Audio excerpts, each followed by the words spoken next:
Hi, everybody. I'm Joan Viscardi. Welcome to this episode of VISTV. I am here today with Andrew Sotomayor. He is an Emmy Award-winning celebrity makeup artist from TV, Broadway, and Fashion Week. I'm super excited to have you here today, Andrew, and thanks for taking the time. Joan, thank you so much for having me. I've been looking forward to this. Not more than me, Andrew. At Viscardi, we last year, 2021, worked on interviews in leadership, motivational leadership, how to motivate a team, particularly during a pandemic. And this year, I really want to focus on wellness. It's near and dear to my heart. It's part of the mission statement of Viscardi. And I thought it would be nice to have you here. You work in an extremely fast-paced profession.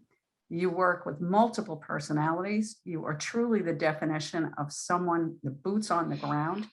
I think it sounds like a blast, but I'd like you to talk to me about what does that pace do? How do you keep yourself healthy? And how do you protect those that you work with, serving them? I mean, that alone is a large menu of things that you've got to get done, don't you think? I think the pace is a great point to think about first. You know, I am about to do a feature film in a couple of weeks. And when I got off the phone with the producer, I spoke to my agent and I said to her, you know, I think working with this particular producer is going to help me, because having worked so much in live television and in the theater, and in just fast-paced sort of comedy productions, I've seen that I get to a point where I have to answer things very quickly. So I'll come up with answers to questions about scheduling or how a person's makeup should look or how many crew members I need for a certain day. I might figure that out really, really fast and make a snap decision. And what I said to my agent was, the way that this particular producer speaks that I'm about to work with, there's a nice slower cadence that even as we were just conversing, it made me think I'm going to be able to take more time to make a thoughtful choice. And that's not only just a good business practice to take our time with big choices that can affect people's money and health. It's that becomes a safety concern, like how fast we decide things. It can affect our scheduling, and wellness ties directly into that decision-making process, because we don't make as good decisions if we're exhausted or if we're stressed out or we're worried about what's going to happen next. You know, I hear you. We have a concept in my office, which is not that fast paced, but I think in any industry, we can be working under fire. And we try to always say, if you feel you're pushing that red alert button for yourself, then you need to stop. You need to take a deep breath. You need to breathe. And you really need to reassess what it is you're doing at that moment and how you can change it. How do you deal with so many personalities and just the genres of the film industry, the entertainment industry, comedies, TV? It's different. It's different every segment, I'm sure. And as you talked about that one producer, how do you deal with the artists that you're working with, the actual entertainers? Well, my very first job before I was working in film and television, before I did 22 seasons of Fashion Week, before all of that, I was working in department stores. And that was a really great learning opportunity. I mean, my first job was before I went to college. I worked in a department store. I would sell men's sportswear. Then eventually I was selling perfume, and then eventually I was selling makeup and skincare. But what I loved so much about working in the department stores is that, in contrast to being a 90s teenager just out of high school, I found myself in an environment where people really appreciated you having a great attitude and having energy and being eager to help, as opposed to kind of leaning back and slacking and, whatever. And that attitude made a big difference of just knowing, like, if you can have a solution that's going to make somebody else's day better, you're going to have a better day and you're going to be appreciated. And people are going to say, oh, how else can I use you or work with you? And that is sort of, I think, at the very base of it. But outside of that ideal sort of scenario, I think the most important thing to keep in mind is always that everybody's got more going on behind the scenes in their mind than they're letting on. And something that I think the perfect example to explain that is that when I've worked with comedians in particular, and I've worked quite a bit between Saturday Night Live and the other two on HBO and working with John Mulaney, what I found is that comedians, the ones that have the biggest personalities on screen, tend to be the most chill in real life. I think that is just a matter of like maybe self-preservation, about knowing, you know, how much energy can you really expel in a particular day, and knowing that you don't always have to be showboating. And while that's specifically towards something that I've seen comedians do, I think that's true for all of us in real life. I mean, if you love period pieces and you love to watch, movies like about the Stepford Wives, or you watch, Gilded Age, which is on right now, you see so many people trying to be perfect and trying to fit into certain cultural norms. And if you're working that hard to be perfect, whatever that definition is, you don't have a lot of energy left over at the end of the day to just relax and breathe, and then again, to necessarily make good decisions. Wow. I can't even keep track of the things that you're saying that I want to talk about. You touched on empathy, understanding, listening, seeing people for who they are, not at what you see on the surface, to know they go run deeper. I was just talking to one of my team members the other day about societal problems right now. That's a topic for another day. But how, if we did that more, if we were conscious of the space we're in, that everyone is a human with complex issues that they either expose or they don't, we would have a safer environment and a healthy environment. So you really touched on so many things. But the thing I want to talk about is energy. How do you maintain a consistent, healthy energy in your field?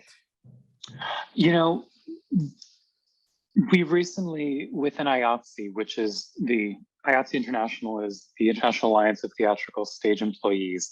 So we're broken down then into smaller unions, but all of IATSE represents the crews on Broadway, in opera, in television, and in film.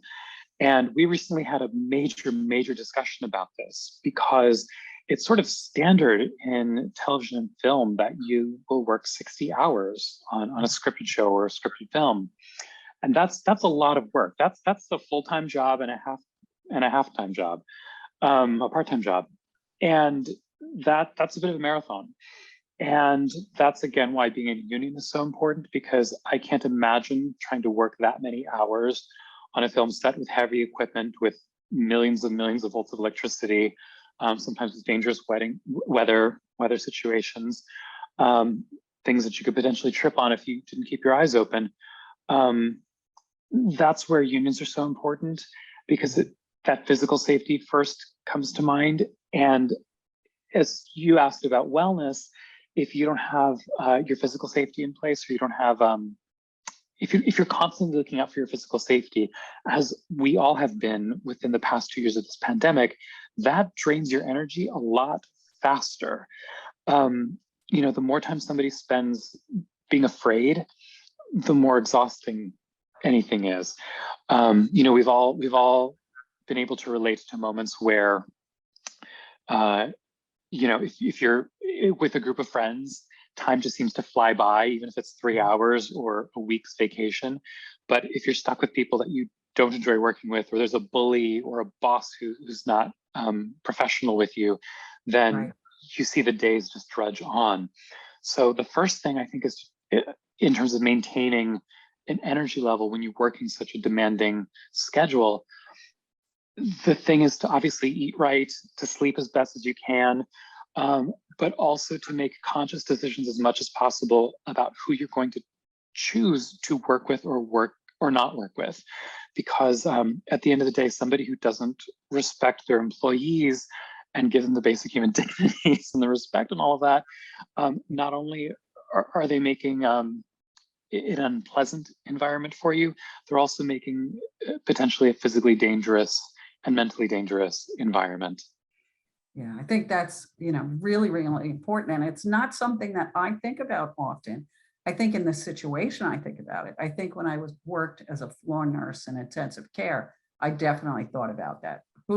How is my environment impacting me? What do I need to keep me safe and others safe?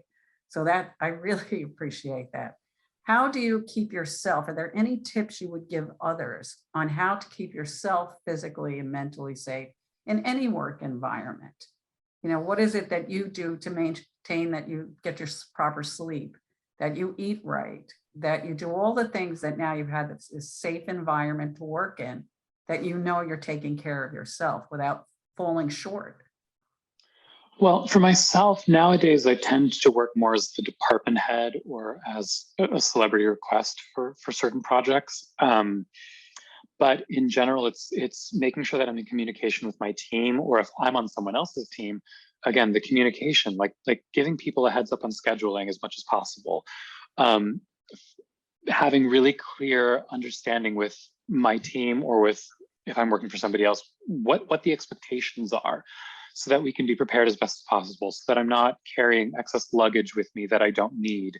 And if nothing else, when you think about neurodiversity as well, which is not something that gets talked about enough,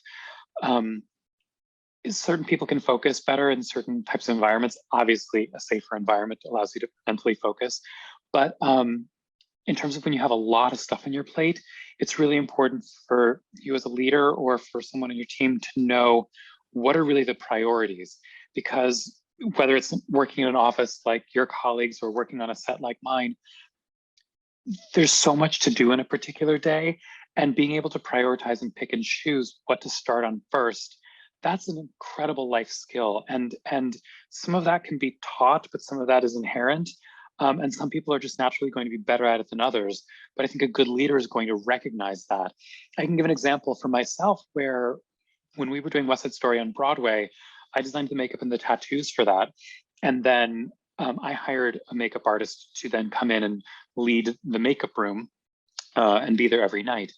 And ages and ages later, Amy told me that she started sending me emails that would recap our conversations.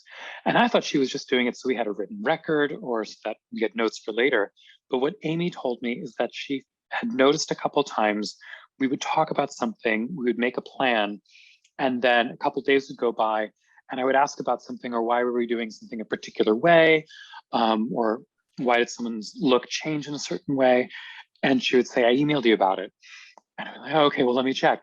And that was just her noticing that I absorb information a little bit better if I see it written down.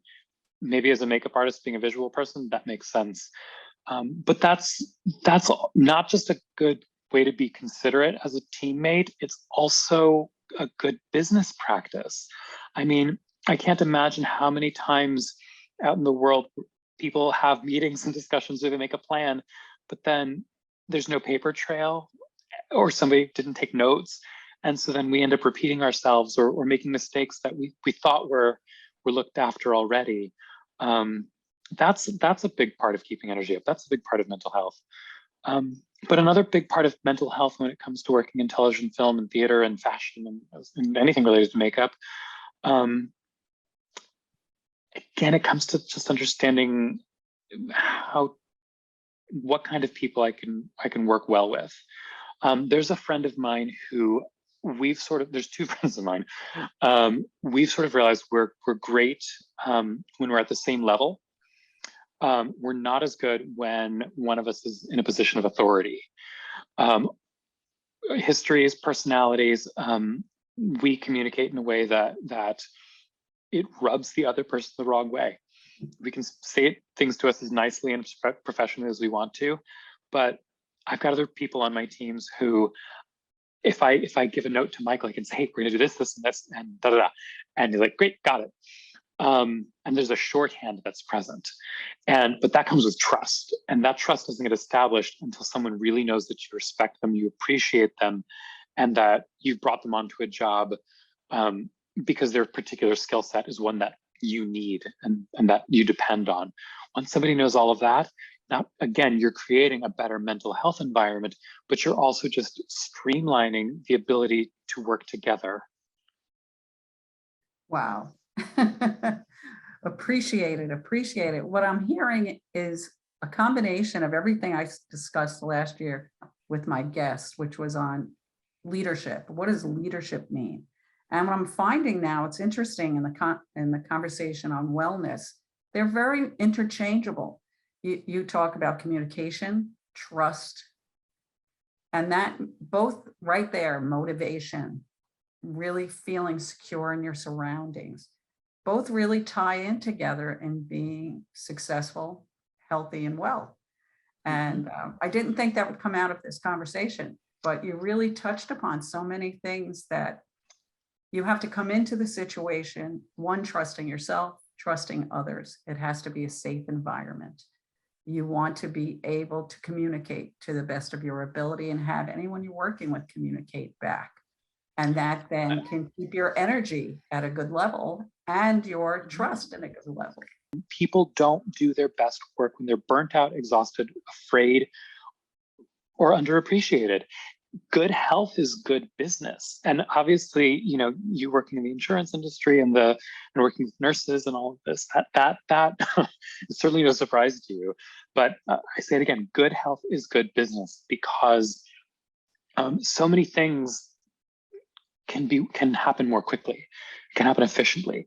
And if somebody is well taken care of and they're not worried about getting their basic needs met, if somebody's getting paid a thriving wage, they're going to have energy and an appreciation for their business in a totally different way that you cannot force somebody to have just through training or a pizza party or bagels on Friday. It's not about that. It's about making sure that people can go home to their families at a reasonable hours, making sure that people's health insurance is paid for and covered.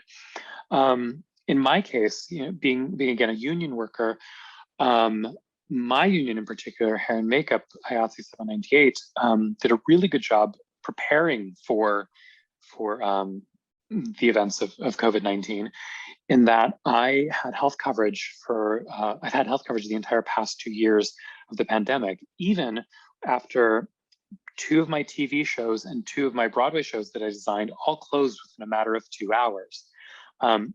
That having that health insurance in place meant that while I still needed to worry about rent and other things, I still needed to worry about my team. At least I knew that if I got sick, my health coverage was going to be there. But that's not something that's available to all Americans. And a big space that needs more help with this is freelancers. And technically, even though I am in a union and I'm working on these long projects, I'm still a freelancer, because if I do a film for 3 months, I've got another job I've got to find after that. Or if I go do somebody's red carpet makeup, my taxes are this long at the end of the year. It's the gig freelancers, industry, right? You're in the gig it's the gig industry. Yeah, and the scary trend about this is when you look at how expensive health insurance is, and health insurance premiums are, there's a lot of people that are going without their needs met. And if they're just trying to figure out how to pay their insurance premiums, they're not going to necessarily be there getting therapy. They're not necessarily going to be going to get a physical. They might not get it, they might extend how often they wear their contact lenses. All of this preventative care is some of the first things that Americans let go of when money starts getting short. So certainly, even as we get into our topic today about wellness, people are not getting massages. People are not buying blended beverages from the juice place if they're just, again, trying to get the basic health needs met. Right. And that's all key to, as you said, good health is good business. And I appreciate your opinion and your commentary on that. Before we close, you also got into, from one entrepreneur to another, a whole new line of business. I don't know how you have enough time in the day. Oracle Jane Station, your own product line.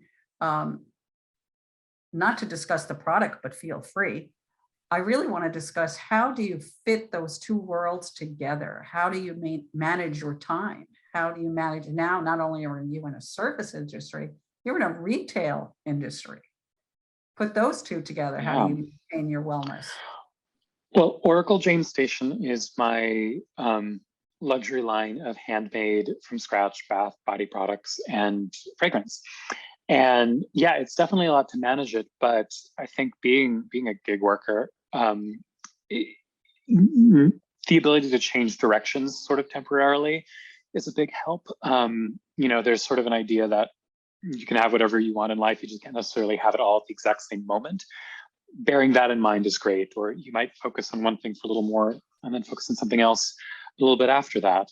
Being with my boyfriend when we have time and turning off the phone at that point, being really present in that exact moment, and knowing that I'll deal with the retail thing when that moment comes a few hours later, dealing with the film thing when that comes up, but really putting things in boxes. In my opinion, while I have so many responsibilities in any given day, understanding that there's really no such thing as multitasking is important. Our brains can't focus on two things at once. Our bodies can't experience two emotions at the same time. All we can do is change our thoughts really quickly between two different tasks. You're an expert leader. It's really important. It's really, really important to do that. But yeah, my product line is something that I've been wanting to do since 2014. And it started with coming up with perfumes for about 7 of my different friends and kind of looking at their personalities or where they were in life. And my assistant at the time, she's a good friend now, and her family is from India. And she unabashedly says she wants to be a real life Princess Jasmine. So thinking about her, Sarita being young, being very feminine, being girly, being at the dawn of her career, and of course her Indian heritage, I made a custom perfume for her that was inspired by things from her culture. She told me about mixing turmeric and coconut oil for a skin treatment for the body. And so I added turmeric and then some spices that are in chai, like black pepper, and then jasmine flowers to a perfume that just made me think of her and where she was in her life. And that's what I've tried to do with Oracle Jane Station. So the scents are inspired by experiences from my life. They're inspired by the desert of Arizona. And I've even got some essential oils that are sourced right here in America and handpicked for my brand. That's wonderful. It's wonderful. And that speaks very much to wellness and health. We all have to take care of ourselves. We all have to feel really good about ourselves. And I really, bravo to you, Andrew, for all that you do, all that you accomplish.